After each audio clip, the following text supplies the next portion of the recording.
नमस्कार, news top 9 में आपका स्वागत है। एक ऐसा बुलेटिन जिसमें आप तक देश विदेश की सबसे अहम खबरें पहुंचाई जाती हैं। आपके साथ मैं हूं करुणा शंकर शर्मा। तो आज सबसे पहले बात किसान आंदोलन की। दिल्ली से सटे बॉर्डर्स पर किसान डटे हैं। कल विरोध कर रहे किसानों ने भारत बंद का ऐलान किया है। भारत बंद हुआ तो कौन सी परेशानियों का सामना करना पड़ सकता है और क्या इससे पहले कम होगा अन्नदाताओं का आक्रोश। किसान आंदोलन से जुड़ी बड़ी खबरें कौन सी हैं, न्यूज टॉप 9 किसान क्रांति में आप देखिए। का विरोध कर रहे किसानों ने अब से 24 घंटे बाद देशव्यापी बंद का ऐलान किया है। किसान मोर्चा कानून वापस लेने की मांग पर अड़े हैं। किसान और केंद्र सरकार के बीच 5 बार बैठक हो चुकी है, लेकिन कोई समाधान नहीं निकला। 9 दिसंबर को भी केंद्र सरकार और किसानों के बीच अहम बैठक है। 8 दिसंबर को क्या बंद रहेगा और क्या नहीं, ये भी जान लीजिए। किसानों ने 8 बजे से लेकर शाम तक देशव्यापी चक्का जाम का ऐलान किया है। इस दौरान दूध, फल, सब्जी की सेवाओं पर रोक रहेगी। सिर्फ जरूरी और मेडिकल इमरजेंसी की सेवाएं चालू रहेंगी। राजधानी दिल्ली के बॉर्डर पर किसानों की बढ़ती संख्या को देखते हुए दिल्ली पुलिस और सुरक्षा बलों ने मॉक ड्रिल की। सिंघू बॉर्डर पर भारी पुलिस बल तैनात है। आपात स्थिति से निपटने के लिए प्रशासन तैयारी कर रहा है। हालात बिगड़े तो रैपिड एक्शन फोर्स की टीम सबसे आगे होगी। बीएसएफ के जवान आखिर में एक्शन लेंगे। किसानों की क्रांति को लेकर विपक्षी दल अब केंद्र सरकार को घेरने में जुटे हैं। 8 दिसंबर को भारत बंद का समर्थन कांग्रेस समेत 11 विपक्षी पार्टियां कर रही हैं। गुपकार अलायंस में शामिल पार्टियां भी भारत बंद को सपोर्ट करेंगी। लगभग 24 घंटे बाद हो रहे भारत बंद को 51 ट्रांसपोर्ट यूनियन ने समर्थन दिया है। इसके अलावा 10 ट्रेड यूनियन भी बंद का समर्थन कर रहे हैं। समर्थन देने वालों में all India United trade union centre भी शामिल है। 8 दिसंबर को प्रदर्शन कर रहे किसानों के भारत बंद से देश की इकोनॉमी को बड़ा नुकसान होने का अनुमान है। 2016 की एक रिपोर्ट के मुताबिक एक दिन भारत बंद से देश की इकोनॉमी को कम से कम 25,000 करोड़ का नुकसान होता है। एनसीपी अध्यक्ष शरद पवार ने किसान आंदोलन को जायज ठहराते हुए मोदी सरकार पर निशाना साधा। पवार ने कहा, जल्द समाधान नहीं हुआ तो देश भर के किसान आंदोलन में शामिल होंगे। वहीं यूपी के पूर्व सीएम अखिलेश यादव आज कन्नौज में ट्रैक्टर यात्रा निकालेंगे। किसानों के भारत बंद ऐलान को लेकर केंद्र सरकार भी अलर्ट है। केंद्रीय कृषि मंत्री नरेंद्र सिंह तोमर ने ट्वीट कर कहा, मोदी सरकार किसान कल्याण के लिए प्रतिबद्ध है। इस साल 33 लाख किसानों को 63,563 करोड़ रुपए का भुगतान हुआ। दिल्ली से सटे गाजीपुर बॉर्डर पर किसान पिछले कुछ दिनों से डटे हुए हैं, लेकिन यहाँ एक ट्रैक्टर ट्रॉली चर्चा का विषय बनी हुई है। इसमें एयर कंडीशन से लेकर मखमली बिस्तर तक सब लगे हैं। सोलर पैनल के जरिए बिजली की सप्लाई होती है। पीएम मोदी आज आगरा को कौन सा बड़ा तोहफा देने वाले हैं? साइकिल छोड़कर क्यों ट्रैक्टर पर सवार होंगे अखिलेश यादव? और एक्टर सैफ अली खान के रावण वाले बयान पर क्यों मचा है घमासान? देश की बड़ी खबरें कौन सी है, न्यूज टॉप 9 राष्ट्रनामा में आप देखेंगे। प्रधानमंत्री नरेंद्र मोदी आज उत्तर प्रदेश के आगरा मेट्रो रेल प्रोजेक्ट का शिलान्यास वीडियो कॉन्फ्रेंसिंग के जरिए करेंगे। 29.4 किलोमीटर लंबी मेट्रो रेल लाइन शहर के प्रमुख इलाके ताजमहल, आगरा किले, सिकंदरा के साथ रेलवे स्टेशन और बस स्टैंड से गुजरेगी। आगरा मेट्रो लाइन में 2 कॉरिडोर होंगे। एसपी अध्यक्ष अखिलेश यादव को कन्नौज जाने से रोकने के लिए पुलिस ने पुख्ता इंतजाम किए हैं। गौतमपल्ली से लेकर अखिलेश यादव के घर तक की सड़क सील कर दी गई है। बैरिकेडिंग लगाई गई है और भारी संख्या में पुलिस के जवान तैनात किए गए हैं। अखिलेश ने आज कन्नौज में ट्रैक्टर रैली करने की घोषणा की थी। मोहरा बनाया जा रहा है। केंद्रीय कृषि राज्य मंत्री कैलाश चौधरी ने कांग्रेस पर किसानों को भड़काने का आरोप लगाया है। वहीं कांग्रेस नेता सलमान खुर्शीद ने पलटवार करते हुए कहा कि किसानों की आवाज अनसुनी की जा रही है।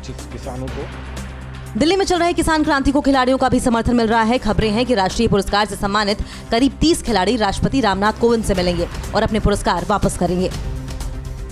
विपक्षी दल बीजेपी पर निशाना साधने का कोई मौका नहीं छोड़ना चाहते। विपक्ष के कई बड़े नेता 9 दिसंबर को राष्ट्रपति रामनाथ कोविंद से मिलेंगे, जिसमें शरद पवार, सीताराम येचुरी, मनोज झा भी शामिल हैं। ये सभी राष्ट्रपति के सामने किसान आंदोलन की चर्चा करेंगे। फिल्म स्टार सैफ अली खान को रावण की तारीफ करना महंगा पड़ गया। सैफ ने रावण को मानवतावादी बताया था, जिसे लेकर विवाद बढ़ गया। सैफ ने बिना शर्त माफी मांगी और कहा कि उनका मकसद किसी की भावनाओं को आहत करना नहीं था। सैफ फिल्म आदि पुरुष में रावण का रोल अदा कर रहे हैं।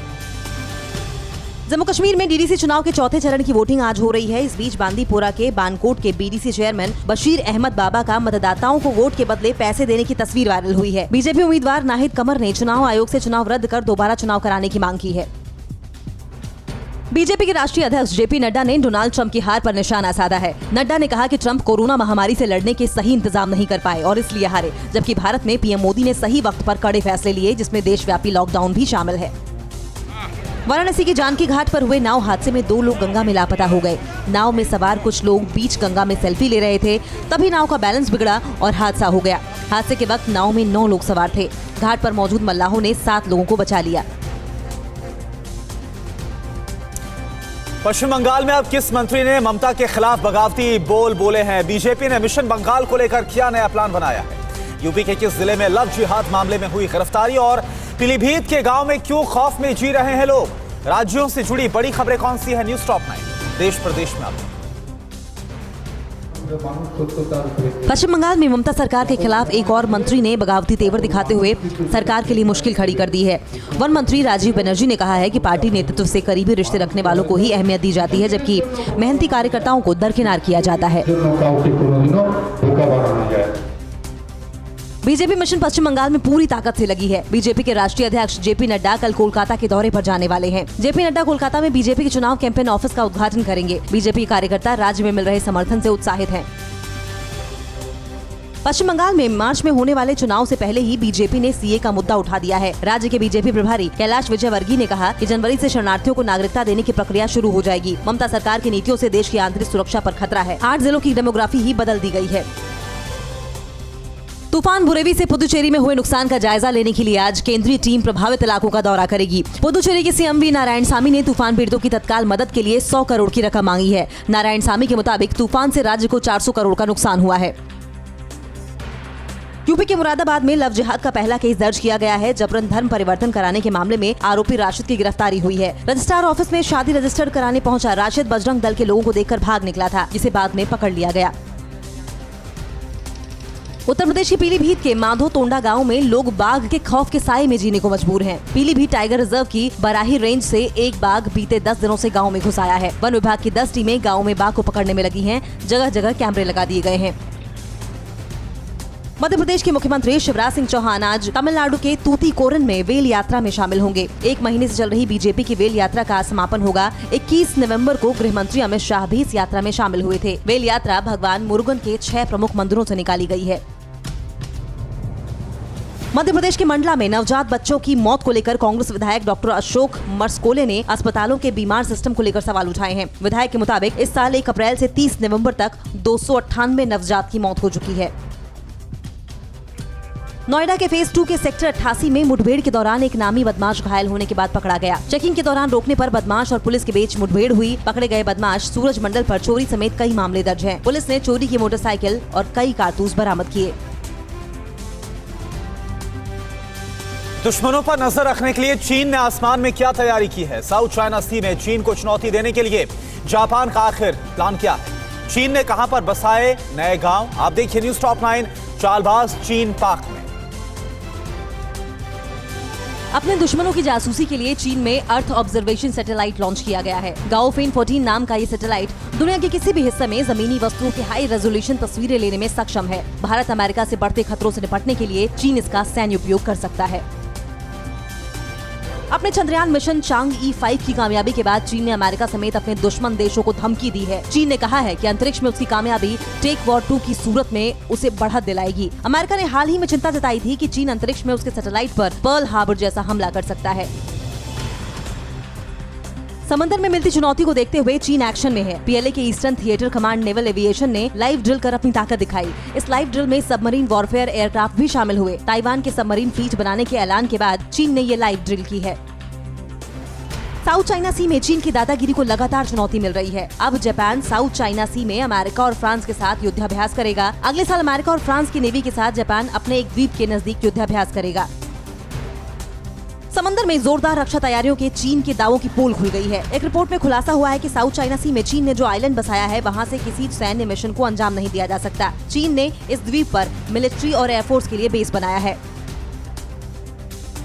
एलएसी पर विवाद के बीच चीन अरुणाचल प्रदेश के पास नई चाल चल रहा है। चीन ने अरुणाचल प्रदेश सीमा के पास 3 नए गांव बसाए हैं। सैटेलाइट तस्वीरों के मुताबिक ये गांव बुमला दर्रे से लगभग 5 किलोमीटर की दूरी पर भारत, चीन और भूटान की सीमा के नजदीक बसाए गए। चीन ने इन गांवों में लोगों को बसा दिया है। चीन के एक और पड़ोसी इंडोनेशिया ने उसे घेरने के लिए अपनी रक्षा तैयारियों को धार देना शुरू कर दिया है। इंडोनेशिया ने फ्रांस से 36 राफेल फाइटर जेट्स खरीदने की डील फाइनल की है। नतुना द्वीप को लेकर चीन और इंडोनेशिया में तनातनी है। पाकिस्तान की बदनाम खुफिया एजेंसी आईएसआई आतंकियों को अब ड्रोन उड़ाने की ट्रेनिंग दे रही है। आईएसआई और पाकिस्तान आर्मी के ट्रेनिंग कैंप में आतंकियों को ड्रोन उड़ाने की ट्रेनिंग दी जा रही है। आईएसआई आतंकियों को ड्रोन के जरिए हथियारों की सप्लाई और जासूसी के नए तरीके सिखा रही है।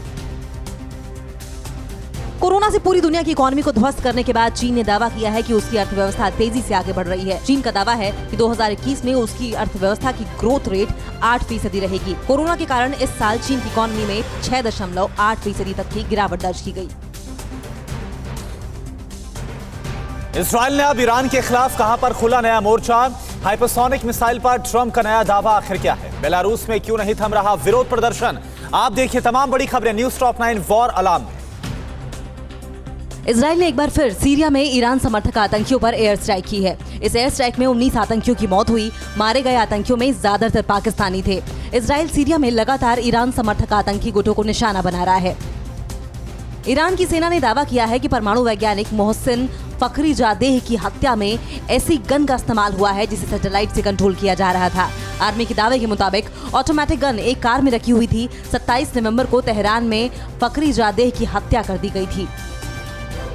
अमेरिका और यूएई के बीच $23 बिलियन की डिफेंस डील अटकती नजर आ रही है। सीनेट में इस रक्षा समझौते का विरोध हो रहा है। डिफेंस डील का विरोध कर रहे सांसदों का कहना है कि यूएई अमेरिका से मिले हथियारों का इस्तेमाल यमन जैसे देशों में कर सकता है।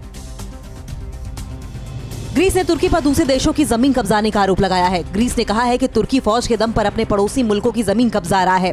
ग्रीस ने चेतावनी दी है कि अगर तुर्की को नहीं रोका गया तो अरब और यूरोप में जल्द ही जंग शुरू हो सकती है। अमेरिका की धमकी के बाद भी ईरान वेनेजुएला की लगातार मदद कर रहा है। ईरान ऑयल टैंकर की सबसे बड़ी फ्लीट वेनेजुएला भेज रहा है। अमेरिका के बैन के बाद भी वेनेजुएला तेल समेत जरूरी चीजों की किल्लत झेल रहा है। अमेरिका ने ईरान पर वेनेजुएला को हथियार और सैनिक देने का आरोप लगाया था। अमेरिकी राष्ट्रपति डोनाल्ड ट्रंप ने दावा किया है कि अमेरिका की सेना अब सुपरसोनिक और हाइड्रोसोनिक मिसाइलों से लैस है। जॉर्जिया में ट्रंप ने कहा कि अमेरिका की सेना के पास अब ऐसी हाइपरसोनिक मिसाइल है जो किसी भी दूसरी मिसाइल से 17 गुना ज्यादा तेज और मारक है। समंदर में रूस को लगातार मिल रही चुनौती के बीच अपनी ताकत दिखाने के लिए अमेरिकी नौसेना ने ब्लैक सी में युद्धाभ्यास किया। इस युद्धाभ्यास में अमेरिकी नौसेना के submarine, Hunter fighter jets, surveillance team और डिस्ट्रॉयर शामिल हैं। इजराइल के साथ संबंध सुधारने के बाद यूएई और बहरीन लगातार हैकर्स के निशाने पर हैं। यूएई का कहना है कि इजराइल के साथ समझौते की जानकारी चुराने के लिए हैकर्स उसे निशाना बना रहे हैं। साथ ही हैकर्स के निशाने पर अबू धाबी और अमेरिका के बीच F-35 फाइटर जेट्स की डील के भी दस्तावेज हैं।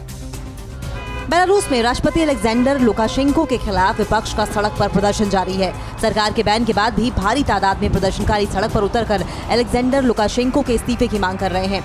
रविवार को सड़क पर उतरे हजारों लोगों को गिरफ्तार किया गया। कहां पर भारी बारिश और बर्फबारी ने कहर मचा दिया? ग्रीस में पुलिस ने क्यों प्रदर्शनकारियों के साथ यहां पर भिड़ंत हुई है? हांगकांग पर अब क्यों चीन और ब्रिटेन आमने सामने आ गए? आप देखिए न्यूज़ टॉप 9 खबर विश्वव्यापी में। इटली में भारी बारिश और बर्फबारी ने कहर मचाया है। कई जगहों पर सड़कें टूट गईं, कई गाड़ियां हादसे का शिकार हो गईं, कई इलाकों में बाढ़ जैसे हालात बन गए हैं। रास्तों में जमी बर्फ को हटाया जा रहा है। राहत और बचाव का काम तेजी से चलाया जा रहा है। ग्रीस के एथेंस में प्रदर्शनकारियों और पुलिस के बीच झड़प हो गई। 12 साल पहले पुलिस की फायरिंग में 15 साल के स्कूली छात्र की मौत की बरसी पर हर साल लोग पुलिस के खिलाफ प्रदर्शन करते हैं, लेकिन कोरोना की वजह से ग्रीस में 14 दिसंबर तक लॉकडाउन है। पुलिस ने प्रदर्शनकारियों को हिरासत में ले लिया है। स्पेसएक्स ने रविवार को इंटरनेशनल स्पेस स्टेशन के लिए अपने ड्रैगन सप्लाई शिप का एक नया और बड़ा एडिशन लॉन्च किया। पहली बार में कंपनी ने एक ही समय में ऑर्बिट में 2 कैप्सूल चिन्हित किए हैं। आज सप्लाई शिप के स्पेस सेंटर में पहुंचने की उम्मीद है। वेनेजुएला में नेशनल असेंबली के चुनाव के लिए रविवार को वोटिंग हुई। विपक्ष ने इन चुनावों का विरोध किया। विपक्ष का आरोप है कि राष्ट्रपति निकोलस मदुरो की सरकार धांधली कर 277 सदस्यों वाली नेशनल असेंबली में बहुमत हासिल करना चाहती है। यूएई में हो रहे बिजनेस कॉन्फ्रेंस में शामिल होने के लिए इजराइल प्रतिनिधिमंडल दुबई पहुंचा। राजनयिक समझौते के बाद ये पहली बार है जब इजराइल यूएई में किसी बिजनेस समिट में शामिल हो रहा है। अमेरिका की पहल पर यूएई और इजराइल में राजनयिक समझौता हुआ था।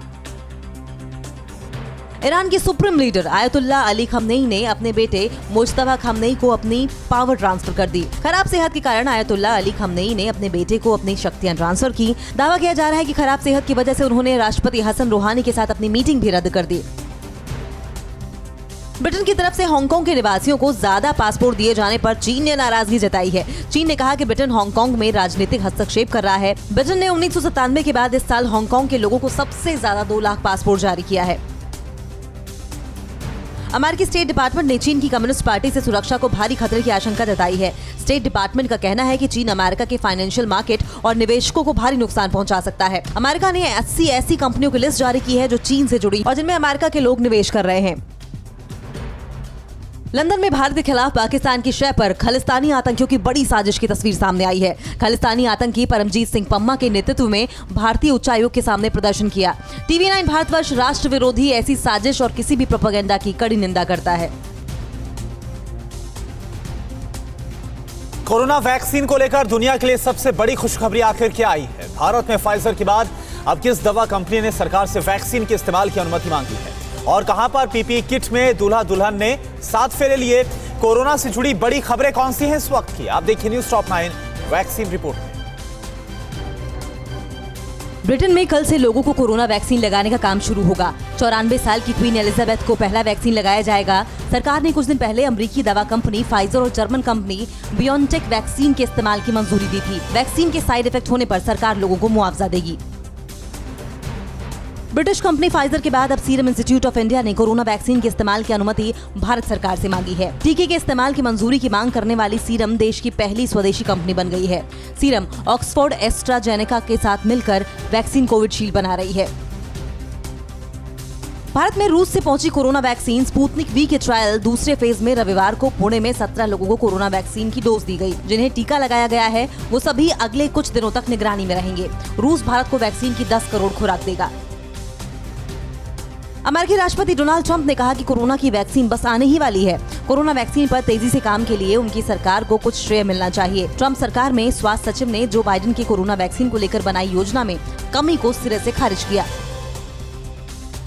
अमेरिकी राष्ट्रपति डोनाल्ड ट्रंप के वकील रूडी गिउलियानी कोरोना पॉजिटिव हो गए हैं। ट्रंप ने खुद ट्वीट कर रूडी गिउलियानी के कोरोना पॉजिटिव होने की जानकारी दी। ट्रंप की तरफ से चुनावी धांधली की शिकायत करने वालों में गिउलियानी भी शामिल रहे हैं।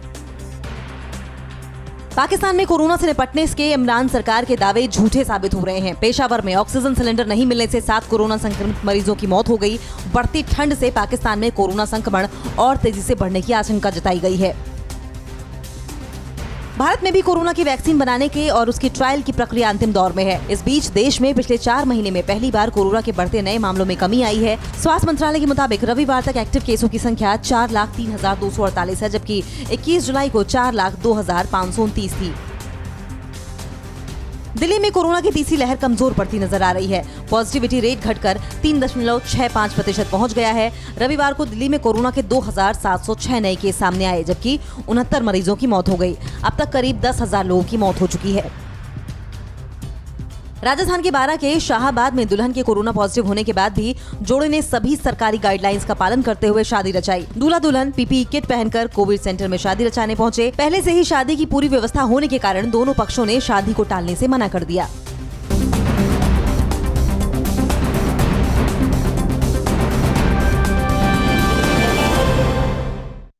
फिक्र आपकी सोमवार से शुक्रवार रात 9 बजे सिर्फ TV9 भारतवर्ष पर।